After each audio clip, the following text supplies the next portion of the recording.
आपने इस तरह की बातें तो जरूर सुनी होंगी कि यह बच्चा अपने बाप पर गया है, यह बच्चा अपनी माँ पर गया है, यह बच्चा अपने दादाजी पर गया है या नाना जी पर गया है या मामा पर गया है। इस तरह की बहुत सारी बातें आपने सुनी होंगी कि कोई बच्चा किसी पर गया है, ऐसे कहते हैं। इसका मतलब क्या होता है? इसका मतलब होता है कि कोई खास गुण उसकी कोई खास विशेष शरीर का कोई अंग मिलता है किसी से, या कोई खास हरकत भी मिलती है तो उसके लिए भी हम कहते हैं। इसी प्रकार से कुछ और चीजें हैं जो हमें अपने पूर्वजों से मिलती है। वो क्या है? कुछ रोग है, उसी को हम कहते हैं अनुवांशिक रोग। इसी अनुवांशिक रोग की सीरीज में एक बहुत ही प्रमुख अनुवांशिक रोग है जिससे पूरा देश नहीं पूरी दुनिया में कई लोग परेशान हैं, जिसका नाम है सिकल सेल एनीमिया। इस सिकल सेल एनीमिया के बारे में आज हम विस्तार से बात करेंगे। मैं हूं केवल आपके सामने और आप देख रहे हैं दृष्टि आईएएस का इन डेप्थ प्रोग्राम। तो चलिए सबसे पहले हम देखते हैं कि आखिर क्या क्या आज हम कवर करने वाले हैं। तो सबसे पहले हम कवर करेंगे कि खबर क्या है, उसके बाद यह खबर चर्चा में आखिर क्यों है। जैसा कि मैंने आपसे बताया कि खबर सिकल सेल एनीमिया से है, इसलिए हम जानने का प्रयास करेंगे कि आखिर यह सिकल सेल एनीमिया क्या है। उसके बाद इसका इलाज क्या किया जा सकता है, और किया जा सकता है तो क्या है उसका इलाज, और उसके इलाज में क्या है चुनौतियां। और साथ में हम देखेंगे कि भारत में सिकल सेल एनीमिया के मामले किस प्रकार से गंभीर रूप ले रहे हैं और कहां कहां तक ये फैले हुए हैं, और उसके अलावा भारत सरकार इसके लिए क्या क्या उपाय कर रही है और इस क्रम में क्या क्या चुनौतियां सामने आ रही हैं। और अंत में देखेंगे आगे की राह, और फिर उसके बाद एक अभ्यास प्रश्न जो आपकी तैयारी को करेगा और बेहतर। तो चलिए सबसे पहले शुरू करते हैं। खबर है, how is India addressing sickle cell anaemia. Bharat sickle cell anaemia से किस प्रकार से लड़ रहा है, कैसे उससे पार पाने की कोशिश में लगा हुआ है, इसी से जुड़ी खबर थी। तो यह चर्चा में क्यों थी? जिसके पीछे की मुख्य वजह थी कि वर्ष 2000 अभी 23-24 का जो बजट आया है, उस बजट भाषण में जो वित्त मंत्री हैं, कौन है आपको नाम पता होगा, निर्मला सीतारामन, उन्होंने अपने बजट भाषण में कहा कि 2047 तक सिकल सेल एनीमिया को पूरी तरह से भारत में समाप्त करने के लिए मिशन मोड शुरू किया जाएगा। इसी के बाद ही इस पर चर्चा हो गई शुरू हर जगह। तो हम देखते हैं कि आखिर सिकल सेल एनीमिया क्या है। तो यह तो मैंने आपसे बता दिया कि वंशानुगत रोग होता है, इसमें रक्त संबंधी रोग होता है। लेकिन इसकी पहचान पहली बार कब की गई? तो वर्ष 1910 में स्पेन के एक डॉक्टर थे, चिकित्सक थे, जेम्स हेरिक। जेम्स हेरिक ने एक अपने पेशेंट में कुछ ऐसी चीजें देखी जो उन्हें पहली बार दिखाई दी, और जिसका उन्होंने जो जानकारी दी जिससे पता चला कि यह एक खास किस्म का रक्त संबंधी विकार रोग है, अनुवांशिक है, और इसका नाम क्या पड़ा? Sickle cell anaemia. आखिर यह जो सिकल सेल एनीमिया है, यह तो जो रक्त संबंधी विकार है, यह कहां पे होता है हमारे शरीर में? तो हमारे शरीर में देखिए जो जेनेटिक ब्लड डिसऑर्डर, वह डीएनए जो मौजूद होता है, डीएनए में जेनेटिक कोड होते हैं, और उसी जेनेटिक कोड में हमारे पूर्वजों के गुण मौजूद होते हैं, रोग मौजूद होते हैं। तो यहीं पे इस जेनेटिक कोड में जब डिसऑर्डर हो जाता है तो उससे फिर क्या हो जाता है कि कोई अनुवांशिक रोग। अब ये ब्लड से संबंधित था, इसलिए हो गया जेनेटिक ब्लड डिसऑर्डर। तो यह विकारों का ऐसा समूह है सिकल सेल एनीमिया जो हीमोग्लोबिन को प्रभावित करता है। अब बात आती है हीमोग्लोबिन क्या है, तो याद रखिएगा हीमोग्लोबिन है लाल रक्त कोशिकाएं, यानी कि आरबीसी, आरबीसीएस, ठीक है। आखिर यह जो लाल रक्त कोशिकाएं हैं, अब इसको हम जान लेते हैं कि इसमें क्या परिवर्तन आ जाता है जो यह विकार दिखता है, जिसकी वजह से समस्या आती है, और आखिर कितनी विकराल समस्या आती है। तो देखिए, यह जो हीमोग्लोबिन होता है, यह 4 प्रोटीन सब यूनिट से मिलकर बना होता है, और 4 प्रोटीन सब यूनिट में 2 अल्फा चेन होती है, 2 बीटा प्रोटीन की चेन होती है। तो इसमें जो विकार आता है, जेनेटिक डिसऑर्डर होता है, उससे प्रभाव पड़ता है बीटा वाले में, बीटा प्रोटीन चेन में, और इसमें कुछ परिवर्तन आ जाता है। और इसी परिवर्तन की वजह से जो आरबीसी ब्लड सेल्स इस प्रकार से गोल होते हैं, वो गोल ना रह के अर्धचंद्राकार ऐसे हो जाते हैं। इससे होता क्या है कि जो पतली पतली नसें होती हैं, वेसल्स होती हैं, वहां पर जब ये प्रवाह करते हैं, तो वहां पर जब ये इस प्रकार का आकार ले लेते हैं, अर्धचंद्राकार, जिसको हम सिकल बोलते हैं, हंसिए की तरह होता है, तो यह इस प्रकार का जब आकार ले लिए तो हुआ क्या होगा ये कि आगे जाके पतली पतली नसों में जाकर के यह जो खून का संचार है वह नहीं होने देंगे। आरबीसी अच्छे से संचार उसका आगे नहीं हो पाएगा, ऑक्सीजन का संचार नहीं हो पाएगा, उससे शरीर में बीमारियां पनपने लगेंगी, तकलीफ होने लगेगी और यही कहलाता है सिकल सेल एनीमिया। जब खून का प्रवाह नहीं हो पाएगा तो एनीमिया का रूप ले लेगा और इस प्रकार के एनीमिया को हम क्या कहते हैं? Sickle cell anaemia.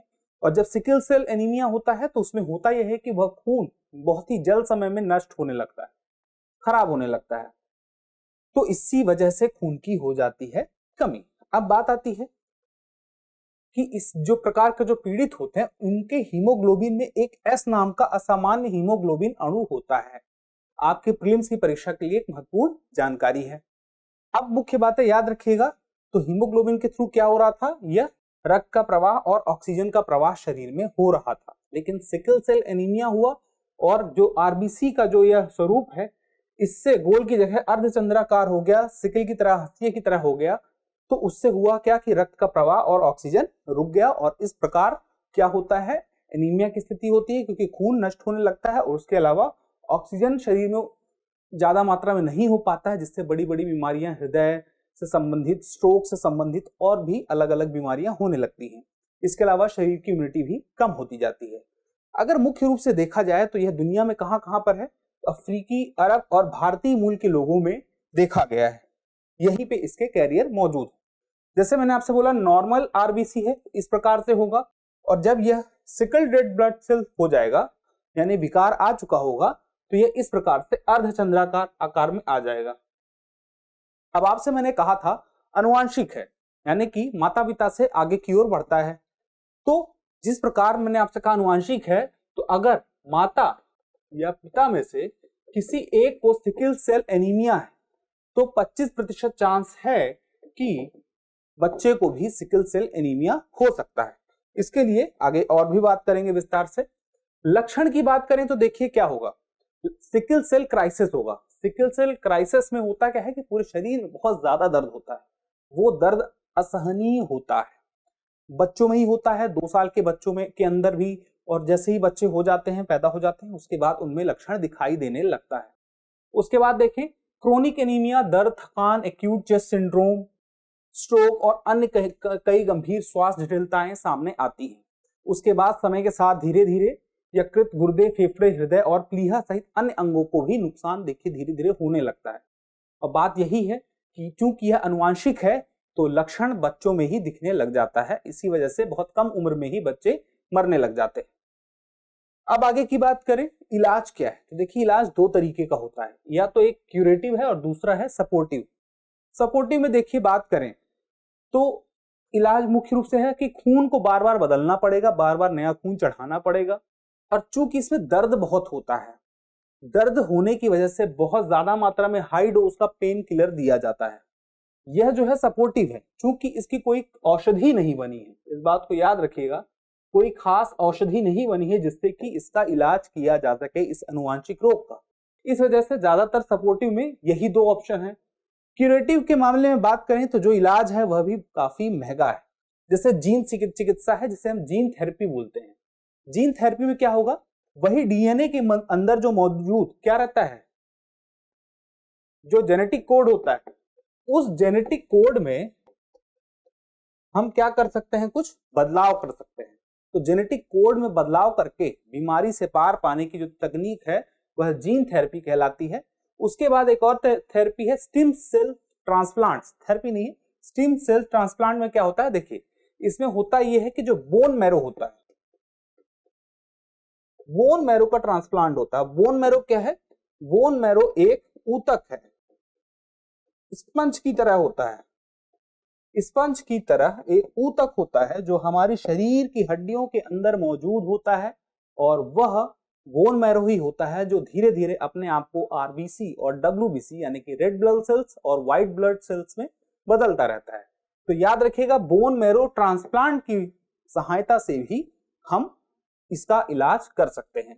किसी स्वस्थ व्यक्ति का बोन मैरो लेकर के फिर डीएनए मैच करके कि कौन मैच कर रहा है ज्यादा से ज्यादा, फिर मैच अच्छा कर जाएगा तो हम बोन मैरो का ट्रांसप्लांट करके रोक सकते हैं। अब बात आती है भारत में क्या स्थिति है। तो देखिए भारत में सबसे प्रभावित क्षेत्र कौन कौन से हैं, तो मुख्य रूप से जो प्रभावित हैं, एक तो आपका महाराष्ट्र है, दूसरा आपका ओडिशा का क्षेत्र है, उसके अलावा देखिए पूर्वी गुजरात भी है, छत्तीसगढ़ भी है, मध्य प्रदेश भी है, उत्तरी तमिलनाडु भी है, तथा केरल में जो नीलगिरी की पहाड़ियां हैं उन क्षेत्रों में भी ऐसा मामला सामने आया है। लेकिन मुख्य रूप से कहां पर आया है, आदिवासी लोगों के बीच में ज्यादा आया है। गैर आदिवासी लोगों के बीच में बहुत कम मामले हैं, ज्यादातर आदिवासी लोगों में है, और उसमें भी बच्चों में ही देखने को मिलेंगे। अब इसमें मामला आता है कि यह जो सिकल सेल एनीमिया है यह प्रभावित किसको करता है, तो मुख्य रूप से आप समझ सकते हैं कि बच्चों को और महिलाओं को। अब इसमें होता क्या है कि अगर आप ये देखें कि इस प्रकार से इसमें मृत्यु हो रही है, तो सिकल सेल डिसीज SCD से पीड़ित जो है 20% आदिवासी बच्चों की तो जो 2 वर्ष की उम्र होते होते ही मृत्यु हो जाती है, लेकिन उसके बाद 30% बच्चों की मृत्यु वयस्क होने से पहले हो जाती है। मतलब कि ऐसा नहीं होता कि मृत्यु एक साथ एक खास समय पे ही हो जाएगी, स्थिति खराब होती जाएगी, एक खास समय से शुरू हो जाएगी और स्थिति खराब होती रहेगी, और उसके ऊपर है फिर कि वह स्थिति हर किसी के लिए अलग अलग तरीके से खराब होगी, अलग अलग तरीके से उस पर असर करेगी उसकी इम्यूनिटी के हिसाब से। अब आगे की देखिए बात करें, भारत सरकार ने क्या क्या उपाय किए हैं, तो भारत सरकार ने भारतीय चिकित्सा अनुसंधान परिषद और राष्ट्रीय ग्रामीण स्वास्थ्य मिशन इस बीमारी के बेहतर प्रबंधन और नियंत्रण के लिए क्या कर रहा है, आउटरीच कार्यक्रम लेके आ रहा है। अब बात आती है, जैसे मैंने आपसे बताया कि शादी के बाद जब पति और पत्नी से बच्चा होता है तो उसमें संभावना रहेगी अगर मां या बाप में से कोई एक कैरियर होगा, लेकिन अगर जांच कर लिया जाए, जांच करके पता लगाया जा सकता है कि आखिर उनमें से किसी को है कि नहीं है, कोई इनमें से कैरियर है कि नहीं है, और अगर ऐसा हो जाता है तो फिर उसके लिए सही रास्ता अपनाया जा सकता है। तो इसके लिए स्क्रीनिंग जरूरी है, उस पर भी काम किया जा रहा है और सामुदायिक स्तर पर काम किया जा रहा है। अब बात आती है इसके लिए SCD सपोर्ट कॉर्नर भी है, इस बीमारी से जुड़े हुए सपोर्ट कॉर्नर हैं जहां पर आपको जागरूकता फैलाने का कार्य देखने को मिलेगा। उसके बाद देखा जाए, जो सामाजिक न्याय और अधिकारिता मंत्रालय है उसने क्या किया था, सिकल सेल एनीमिया यानी कि डिजीज रोगियों के लिए दिव्यांगता प्रमाण पत्र की वैधता को 1 साल से बढ़ा करके 3 वर्ष तक कर दिया है, जो कि अपने आप में एक अच्छी पहल है। अब आगे देखिए चुनौतियां क्या क्या हैं। देखिए मुख्य चुनौती तो एक ये हो जाती है कि जब पहचान सामने आ जाती है स्क्रीनिंग करने में, तो उससे सामाजिक कलंक की स्थिति भी आ जाती है।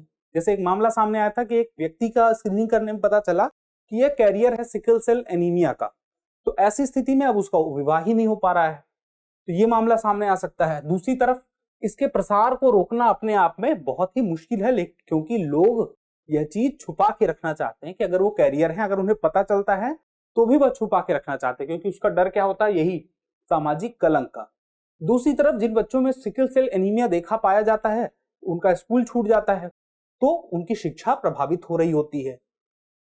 अब बात करें आगे की राह की, तो देखिए सिकल सेल एनीमिया का कोई भी विश्व में ऐसा इलाज नहीं बना है जो कि औषधि के रूप में मौजूद हो। जो भी इलाज है या तो बहुत ही महंगा है या तो है ही नहीं, काम चला हुआ है। तो ऐसी स्थिति में जरूरी है कि महंगी चिकित्सा और जागरूकता के अभाव से निपटा जाए, और इससे निपटने के लिए, इससे पार पाने के लिए जरूरी है कि देश में कारगर राष्ट्रीय योजना मौजूद हो। और वर्तमान में जो वित्त मंत्री ने अपना भाषण दिया है, जो अपना मिशन मोड बताया है 2047 तक उन्मूलन की बात कही है, उससे लगता है यह चीज वास्तविक में संभव हो सकती है। तो इसके लिए हमें देखना पड़ेगा कि अब आगे क्या होता है। फिलहाल के लिए एक अभ्यास प्रश्न जो आपकी तैयारी को करेगा और बेहतर। देखिए आपका अभ्यास प्रश्न है, सिकल सेल एनीमिया निम्नलिखित में से किसे विकृत कर देता है, मोनोसाइट्स, लिम्फोसाइट्स, लाल रक्त कोशिकाएं और प्लेटलेट्स। आप अपना उत्तर कमेंट बॉक्स में देना ना भूलिएगा। आप कमेंट करते हैं तो हमें और बेहतर करने की प्रेरणा मिलती है। जल्दी मिलते हैं अगले वीडियो में, तब तक के लिए स्वस्थ रहें, मस्त रहें और पढ़ते रहें। धन्यवाद।